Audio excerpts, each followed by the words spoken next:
대림절 첫 번째 주일입니다. 그리스도의 평화가 오늘 예배 자리에 나오신 모든 이들, 또 영상으로 함께하는 모든 이들, 하늘로조차 가득 임하기를 축복합니다.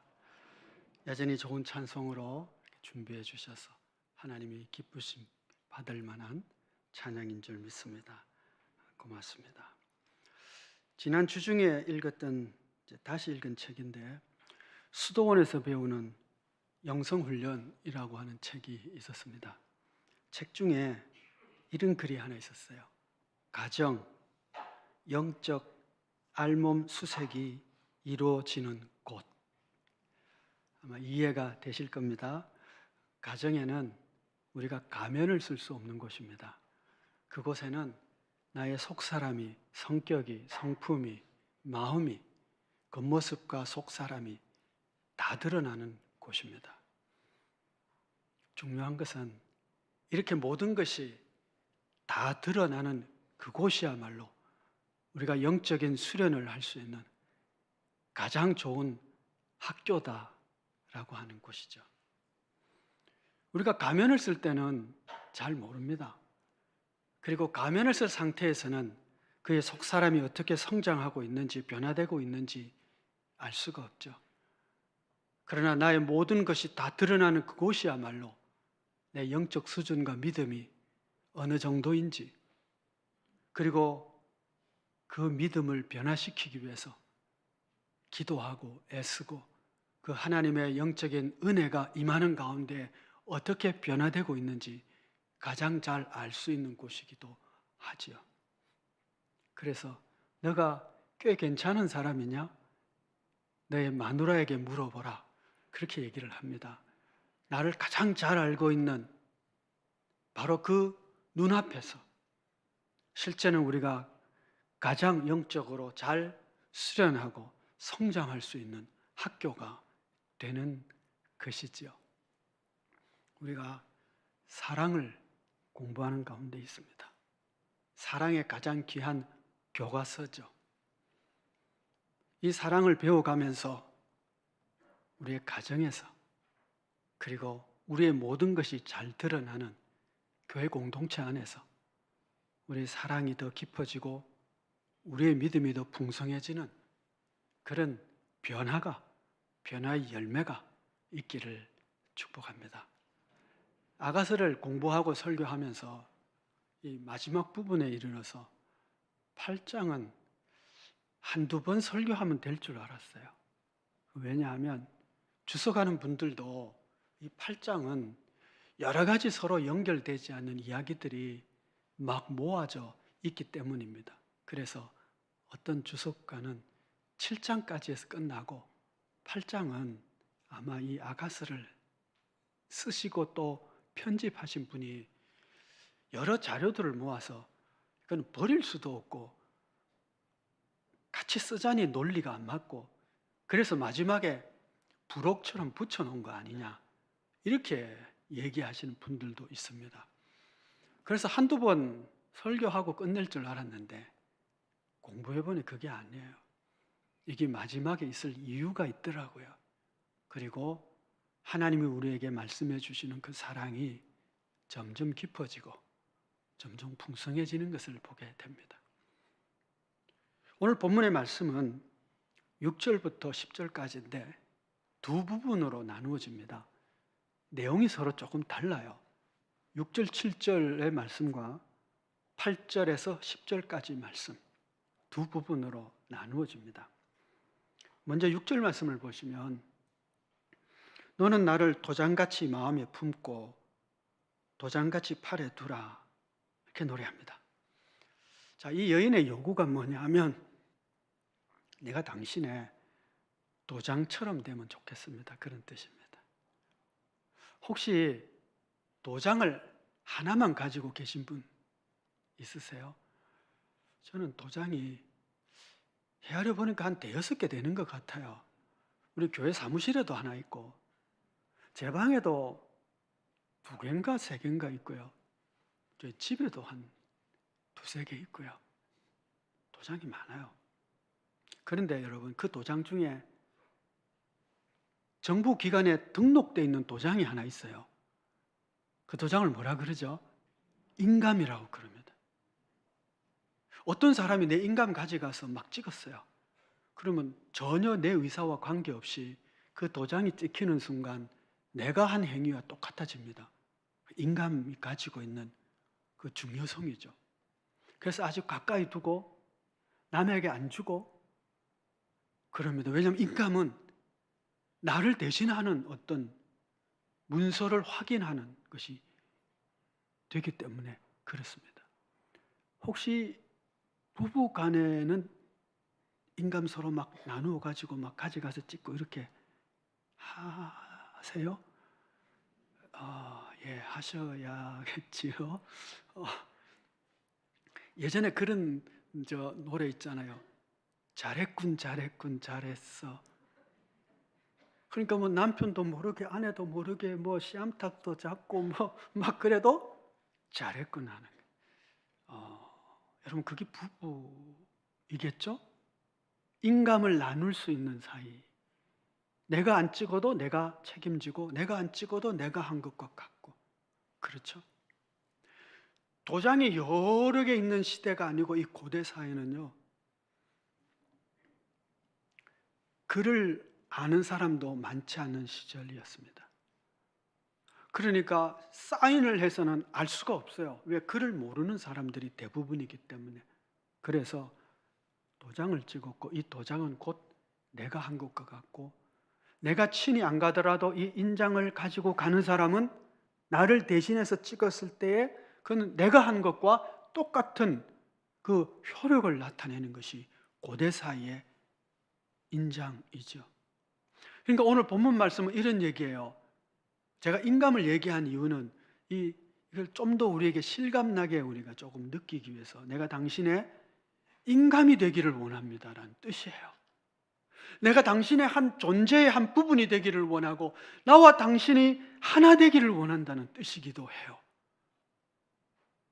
그렇다면 이 여인이 내가 당신의 인감이 되기를 원합니다. 그렇게 요청하는 근거와 이유가 무엇일까요? 그것은 내가 당신을 사랑하기 때문이라는 거죠. 근데 어떤 사랑이냐? 죽음같이 강한 사랑으로, 스월 같은 질투심으로 내가 당신을 사랑하기 때문입니다. 이 사랑은 많은 물로도 끌 수가 없습니다. 어떤 재산으로도 돈으로도 결코 이것을 바꿀 수가 없습니다. 내가 이렇게 당신을 사랑하기 때문에 나는 당신의 인감이 되기를 원합니다. 그렇게 요청한 거예요. 죽음 같은 사랑, 스월 같은 질투심. 이게 뭘까요? 세상에 죽음보다 강한 세력이 없습니다. 억만금으로도 죽음을 살 수는 없습니다. 바꿀 수는 없어요. 세상에서는 교회의 공식 문구에는 안 나오지만 결혼식을 할 때 보통 이렇게 얘기하죠. 죽음이 이 둘을 갈라놓기 전에는 뭐 이런 얘기 하잖아요. 그렇다는 얘기는 뭐예요? 이들의 사랑과 이 결합과 이 결혼 서약이 죽음보다 강하지는 않다는 얘기죠. 죽는 순간 끝나는 거예요. 이 서약이 죽음보다 한 끗 아래예요. 죽으면 끝나니까. 가끔씩 뭐 죽고 난 뒤에도 여전히 사랑한다 그럴 수는 있는데 여러분 사랑이라고 하는 것은요 관계 속에서 나타나는 겁니다. 대상이 있어서 사랑하는 것이죠. 대상이 없이 혼자 사랑하는 거 가끔씩 있기는 해요. 뭐 내가 나를 사랑한다든지 뭐 그런 거 있긴 합니다만은 하나님이라고 하는 대상이 있고요. 또 아내, 남편이라고 하는 대상이 있고 자녀라는 대상이 있고요. 또 뭐 이 피조 세계라고 하는 사랑은 이렇게 관계 속에서 이루어지는 거거든요. 그런데 한쪽이 죽었어요. 사라졌어요. 그러면 어때요?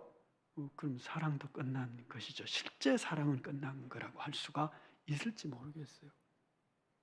그러니까 내가 죽음 같은 사랑으로 당신을 사랑합니다라고 하는 것은 죽음 이상의 죽음으로도 끊을 수 없는 사랑으로 내가 당신을 사랑한다는 뜻이에요. 여기 어디 나오죠? 로마서에 나오잖아요. 하나님께서 너희를 사랑하는데 이 사랑은 그 어떤 것으로도 끊을 수가 없느니라. 현재일이나 장래일이나 천사들이나 무엇으로도 끊을 수 없는 사랑으로 하나님은 우리를 사랑하시는 줄 믿습니다. 우리가요, 하나님의 죽음보다 강한 사랑으로 사랑을 받았습니다. 그렇기 때문에 그 사랑으로 우리를 사랑하는 그분이 내가 너의 인감 도장이 되기를 원한다. 그리고 인감이 되어 주셨어요. 내가 치러야 될 여러 가지 공적이고 그리고 우리의 존재에 치러야 될 죄값에 대해서 그분이 도장을 찍어주시고 내 인감에 대해서 대신 치러주신 거예요. 이제 끝났다.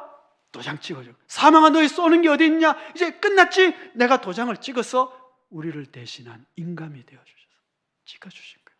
해결해 주신 거예요. 스올 같은 질투라는 얘기는 지옥에 들어간 사람 중에 누가 거기서 스올이 토해낸 사람 없죠? 누구도 타협하지 않아요. 절대 나눠주지 않아요. 스올은 그런 절대 나눌 수 없는 질투심으로 배타적 사랑으로 내가 당신을 사랑합니다라고 하는 배타적이고 죽음보다 강한 사랑으로 내가 당신을 사랑하기에 나는 당신의 인감 도장이 되기를 원합니다. 이렇게 고백을 하고 있는 것이죠.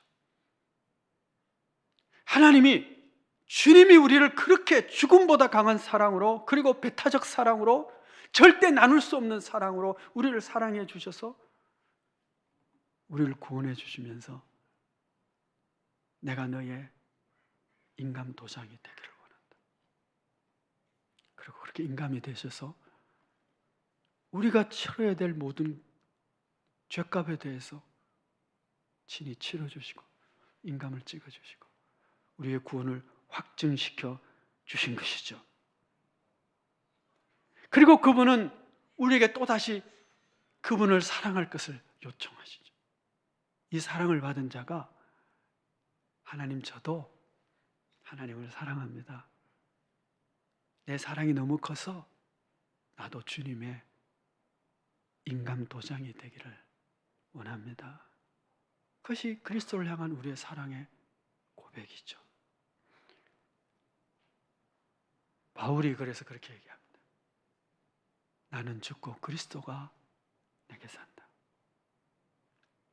이제는 내가 그리스도를 사랑하기에 그리스도의 인감 도장이 돼서 이 땅에 그리스도의 이름으로 행하고 주께서 행할 일들을 내가 하고 그래서 이 땅에 그리스도를 드러내는 자가 되기를 원합니다. 내가 당신과 하나 된 존재가 되기를 원합니다. 라고 하는 거예요. 여러분, 부부가 인감을 막 쓸 수 있는 이유는 뭐예요? 한 몸이기 때문에, 하나이기 때문에 그렇잖아요. 빌립이 한 번은 예수님께 이렇게 질문을 합니다. 주님, 우리에게 하늘 아버지를 보여주십시오. 그러자 예수님께서 요한복음 14장 9절에서 이렇게 말씀하십니다. 예수께서 이르시되 빌립아, 내가 이렇게 오래 너희와 함께 있으되 네가 나를 알지 못하느냐? 나를 본 자는 아버지를 보았거늘 어찌하여 아버지를 보이라 하느냐? 예수님은 제자들 가운데 있는 아버지 하나님이셨습니다.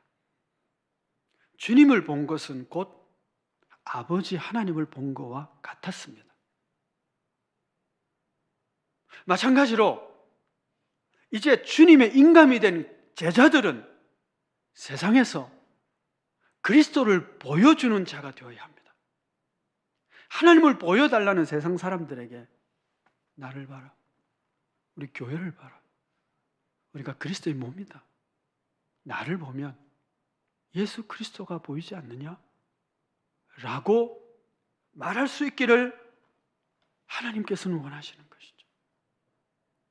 고린도후서 2장 15절에서 우리는 구원받는 자들에게나 망하는 자들에게나 하나님 앞에서 그리스도의 향기니 그럽니다.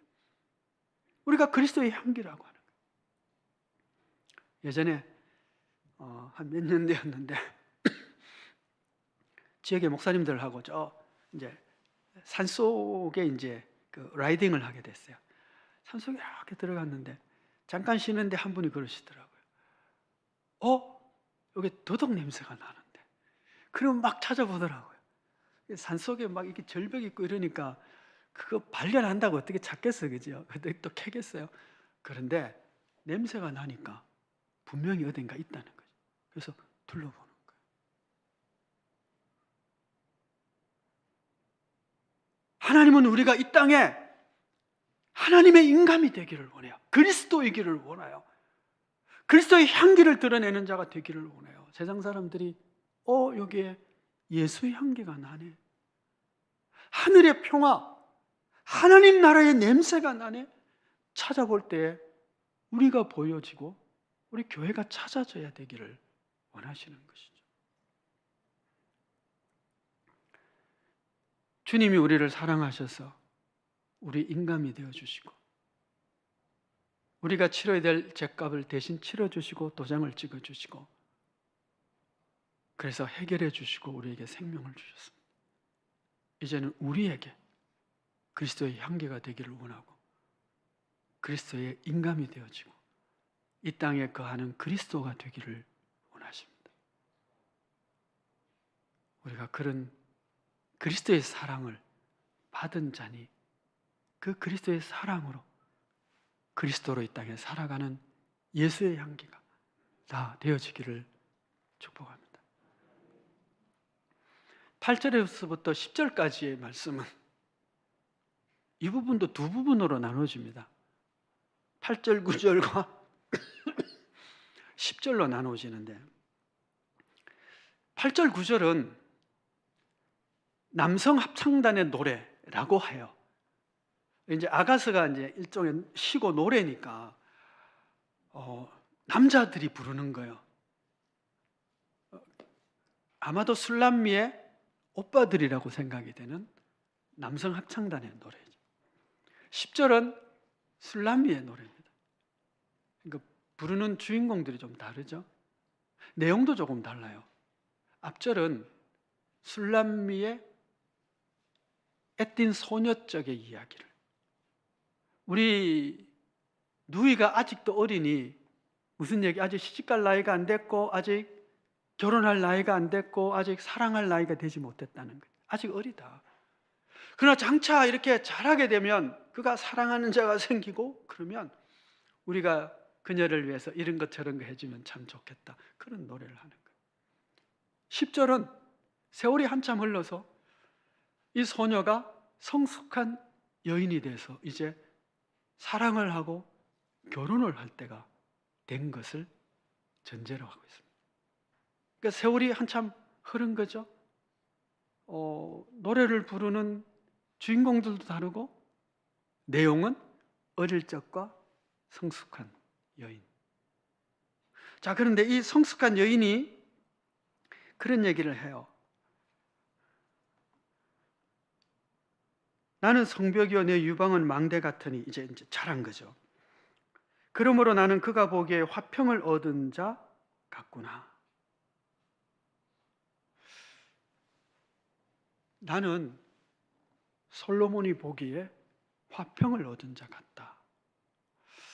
이게 히브리어로 보면요, 화평, 샬롬이라는 명사와 그리고 얻은 자, 찾은 자라고 하는 명사, 두 명사가 결합이 되어져 있습니다. 그러니까 찾은 자인데 여성 명사거든요. 그러면 화평을 얻은 여인, 화평을 찾은 여인, 이렇게 번역이 되는데 이 번역이 두 가지로 돼요. 우리 성경에서는 화평을 얻은 자라고 번역을 하는데 또 다른 성경에서는 화평을 주는 자라고 번역이 됩니다. 이 두 가지가 다 가능한 번역입니다. 자, 그렇게 보면 솔로몬이 지금 이 여인을 보면서 뭐라고 얘기하느냐면 너는 화평을 얻은 자이기도 하고 화평을 주는 자이기도 하죠. 누구에게요? 솔로몬에게. 화평을 주는 자이기도 하고 그 스스로 화평을 얻은 자이기도 하고. 이 화평이 샬롬이잖아요. 샬롬은 단순히 갈등이 없는 것이 아니라 모든 것이 온전한 거거든요. 내가 당신을 만나서 우리가 서로 사랑함으로 하나가 됨으로 말미암아 당신과 나 사이에 어때요? 샬롬이 이루어졌다는 거예요. 만족과 기쁨과 온전함과 평안함과 이것이 온전히 이루어졌다는 뜻입니다. 어떤 사람이 처녀총각이 서로 만나서 그리고 사랑을 하기 시작했어요. 자, 그러니까 세월이 갈수록 시간이 갈수록 점점 만나고 싶고 함께 있고 싶고 막 이거 너무 갈망이 커져서 이제 드디어 결혼을 하게 됐어요. 사역을 하고 이제 한 몸이 되었어요. 그러면 그 다음에 어떤 일이 생길까요? 나는 너를 통해서 너로 말미암아 너는 나로 말미암아 우리의 사랑이 온전하게 되었구나. 샬롬이 되었구나. 우리가 서로 만나 나도 샬롬을 얻고 당신도 나를 통해 샬롬을 얻고 이렇게 되었구나 라는 고백이 나오는 것과 같지요. 결혼 안 해보신 분은 모르실 것 같은데 연애를 하고 결혼하신 분들은 더 잘 알 것 같아요. 사랑하는 사람과 함께 만나는 순간, 결혼을 하는 순간 어때요? 샬롬이 이루어지는 거예요. 그래서 너는 샬롬을 얻은 자며 샬롬을 주는 여자다. 이렇게 이제 표현이 되는 거예요. 근데 여러분, 이게 신학적으로 문제가 생겨요. 어떤 문제가 생기냐면 우리가 아가서를 해석하는 원칙이 있었잖아요. 신학적 원칙. 솔로몬은 하나님, 술람미 여인은 이스라엘 혹은 교회. 너로 말미암아 내가 너는 나에게 샬롬을 주는 여자다 라고 했을 때 어떤 문제가 생기냐면 하나님이 뭔가 부족해서 뭔가 모자라서 이 여인이 있음으로 말미암아 내가 완전해졌다는 뜻이잖아요. 이게 신론에 문제가 생긴다니까요. 하나님은 스스로 존재하시고 완벽하시고 온전하신 분인데 하나님 뭔가 부족해서 이 술람미를 만나서 비로소 채워졌다면 하나님이 뭔가 모자라는 하나님이 되시잖아요. 이거 이단이에요. 이거 큰일 난 주장입니다. 제가 이해가 되도록 설명을 드린 거죠. 그래서 이걸 이렇게 해석을 해서는 안 되는 거가 되죠. 어떻게 해석이 되느냐면 하나님께서 온 우주를 만드셨을 때 부족해서 만드신 것이 아니죠. 만드시고 참 좋다. 참 좋다. 그럼 그전에는 안 좋다는 얘기예요. 예. 땅이 혼돈하고 공허한 모습을 보며 하나님 마음이 안 좋으셨어요. 하나님의 스스로의 불만이 아니라 하나님이 만든 세계의 깨어짐 때문에 마음이 아프셨던 거죠. 그래서 하나님께서 땅을 하나씩 만들어가면서 참 좋다. 사람을 만들고 너무 좋다는 거죠. 마찬가지로 우리가 이 땅에 살면서 부족한 모습 때문에 우리의 죄인된 모습 때문에 하나님의 마음이 아프신 거예요. 그런데 우리가 그 하나님을 진정으로 사랑하기 시작하고 그 사랑을 내가 알면 그 하나님의 사랑으로 말미암아 내가 화평을 누리고 하나님을 사랑한 그 사랑으로 말미암아 하나님 또한 기뻐하시는 샬롬이 이루어지는 것입니다. 우리가 마태복음 5장 1절에서부터 우리 팔복을 외우고 있는데 그 중에 화평하게 하는 자는 복이 있나니 그다음에 그 복의 내용이 뭐죠? 하나님의 아들이라 일컬음을 받을 것이다 그랬어요. 그 알파코스를 하면 이런 얘기를 하는데 사자 새끼는 사자인가요? 원숭인가요?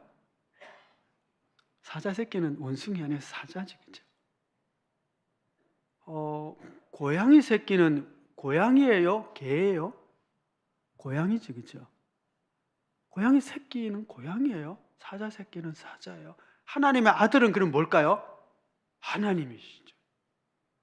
그러니까 예수님을 하나님의 아들이라고 고백하는 것은 그분이 하나님이란 얘기예요. 본질적으로. 그런데 화평하게 하는 자는 어떤 이름이 붙여져요? 하나님의 아들이라는 이름을 붙여줘요. 우리에게 하나님의 아들이라는 명칭을 주셨어요. 하나님이 아님에도 불구하고 하나님의 이름이 붙여진 거예요. 뭘 하라고요? 그 앞에 화평케 하는 자가 돼요.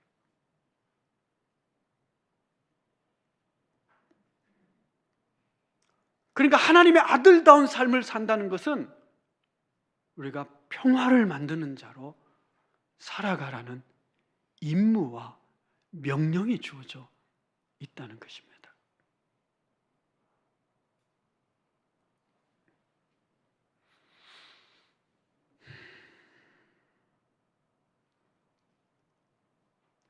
우리가 이 땅을 살아가면서 하나님의 아들답지 못할 때가 참 많죠. 평화를 만들지 못하고 분쟁과 다툼 속에서 서로 괴로워하고 힘들어요. 이 여인처럼 너는 화평을 주는 자고 화평을 이루는 자구나. 너는 화평의 여인이다. 어떻게 하면 이런 신앙인이 될 수 있을까요? 이 아가서를 공부하면서 마지막 부분에 지금 이 장면이 나오고 있는 것이 그냥 우연히 부록으로 이 자료 저 자료를 막 섞어가지고 버릴 수 없어서 붙여놓은 것이 아니라 여기에 있어야 될 이유가 있기 때문에 여기 있는 거예요. 너는 나에게 샬롬을 주는 자고 너는 샬롬의 여인이라고 하는 이것이 어떻게 이루어질 수, 여기서 이 칭호가 붙여질 수 있었을까라고 하는 거죠. 두 가지를 발견할 수 있어요. 하나는 뭐냐? 이 술람미 여인이 솔로몬의 사랑을, 교회가 하나님의 사랑을 받고 받아서 이 8장까지 왔을 때 그 사랑이 충만하게 되었을 때에 평화의 사람이 될 수 있다는 거예요. 마태복음 5장도 역시 팔복도 마찬가지입니다, 여러분. 화평케 하는 자가 어떻게 이루어질 수 있을까요? 팔복 공부를 하면 계속 제가 하는 이야기 중에 하나죠. 심령의 가난함이 쌓이고 애통함이 쌓이고 온유한 자가 되고 의에 주르고 목마르고 긍휼히 여기는 자가 되고 마음이 청결한 자가 돼야 그 다음에 뭐예요? 화평케 하는 자가 되는. 하나님의 사랑을 우리가 받고 그 사랑이 충만하게 되어 그 사랑 안에서 내가 성숙하게 될 때에 비로소 우리는 화평케 하는 자, 나는 평화를 주는 자구나, 하나님에게도 만족과 기쁨을 주는 자구나, 세상에서도 하나님의 평화를 누리는 자구나라는 칭호를 받을 수가 있게 되는 것이죠. 뿐만 아니라 또 하나 참 중요한 것, 오늘 본문 말씀, 이 여인이 나는 그가 보기에 화평을 얻은 자 같구나 하는 이 말씀 앞에 무엇이 있죠? 그 오빠들의 노래. 우리 누이는 아직도 철없는 어린애야 라고 하는 거예요. 왜 철없는 어린애 쪽의 시절의 이야기가 왜 여기에 등장하는 것일까요? 진정으로 하나님의 사랑을 얻고 그 사랑으로 성숙한 자, 그가 늘 기억해야 하는 것은 그의 어린 시절이라는 거예요. 그의 철없던 시절, 그가 모자라고 형편없던 시절, 그것을 기억하는 자가 되어야 화평케 하는 자, 평화를 누리는 자, 평화를 끼치는 자가 될 수 있다는 것이죠. 하나님의 아들이라는 일컬음을 받기 위해서 반드시 거쳐야 될 그 첫 번째가 심령의 가난함인 것처럼 평화의 여인이 되기 위해서 먼저 기억할 것은 그 오빠들의 노래. 내가 어린 시절이 있었어. 철없던 시절이 있었어. 내가 성숙하고 성장하지 못해서 아주 작을 때가 있었어. 그것을 기억하라는 거죠. 그것을 겸손이라고 말합니다. 한 1500년 전에 쓰여졌다고 보아지는데요. 베네딕트 수도원의 규칙서라고 하는 책이 있습니다. 수도사들의 규칙이죠. 그 중에 겸손에 대한 이야기가 있는데, 겸손을 12단계로 나누었어요. 1단계, 2단계, 3단계, 4단계 쭉 이렇게 나오는데, 그 중에 7번째 단계, 겸손의 7번째 단계 이렇게 설명하고 있습니다. 자신이 모든 사람보다 열등하며 중요하지 않다는 점을 혀로 인정할 뿐 아니라 마음으로 확신하는 태도라고 말하고 있습니다. 제가 이 부분을 읽으면서요, 야, 나는 진짜 교만하구나. 이 정도의 단계의 겸손함은 이루지 못하겠다는 생각을 하게 됩니다. 물론 말로는 아이고 내야 뭐 바울처럼 만삭되지 못해서 난자 같고 죄인 중에 개수, 뭐 바울도 그런데 저도 그렇죠. 뭐 이렇게 말은 해요.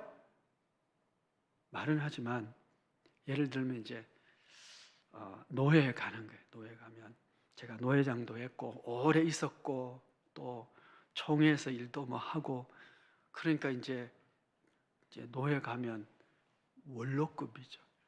예, 원로급이고 또 꽤 교회가 큰 한 200여 개의 교회 중에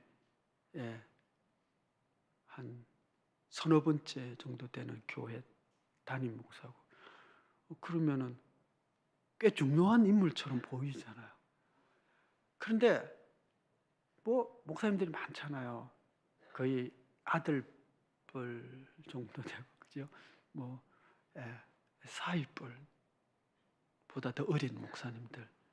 그럼 저를 잘 모르는 분도 있었죠. 그럼 뭐 보통 인사하지만 인사 안 하고 쓱 지나가면 보고도 모른 척하면은 저 뭐야 저놈? 이렇게 이제 되는 거죠. 나를 몰라봐? 이런 마음들도 겉으로는 표시 안 했지만 속은 좀 있을 때가 있겠죠. 내가 꽤 중요한 사람. 근데 겸손은 뭐예요? 모든 사람보다 열등하며 중요하지 않다는 점을 혀로 인정할 뿐 아니라 마음으로 확신하는 태도. 우리가 화평케 하는 자가 되지 못하는 이유는 우리의 과거를 잊어버렸기 때문에 그렇습니다. 우리의 어린 시절을 잊고 살기 때문에 그렇습니다.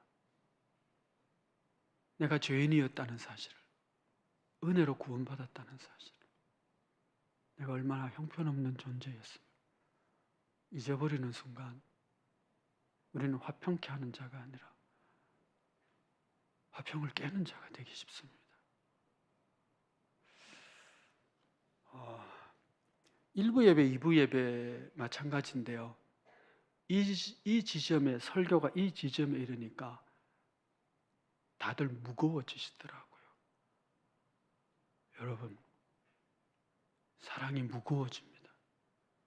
이것이 마지막에 있는 이유가 있겠죠. 사랑이 점점 깊어지는 것은 이런 것입니다. 우리가 진짜 사랑, 하나님의 사랑을 아는 것은 이런 거예요.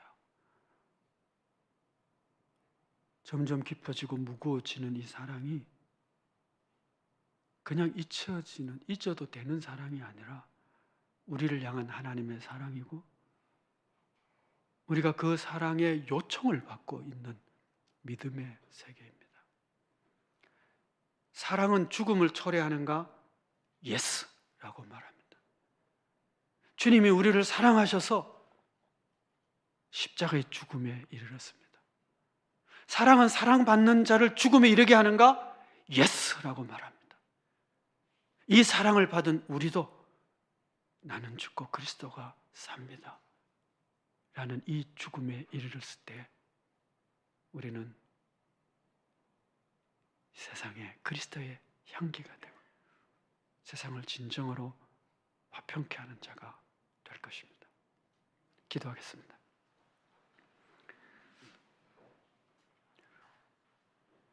은혜로우신 아버지 하나님,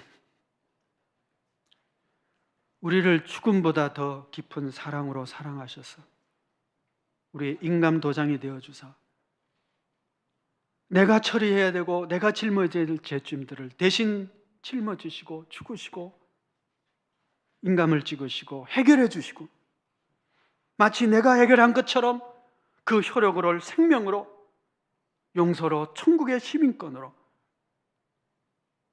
허락하여 주셔서 감사합니다. 그 사랑으로 우리를 사랑하셨기에 우리도 주님을 그렇게 사랑한다고 이 땅에 그리스도로 살아가는 존재들이 되게 하여 주시고 하나님의 기쁨이 되고 하나님의 평화를 세상에 증언할 수 있는 화평케 하는 하나님의 아들들이 되게 하여 주옵소서. 예수 그리스도의 이름으로 기도하옵나이다. 아멘.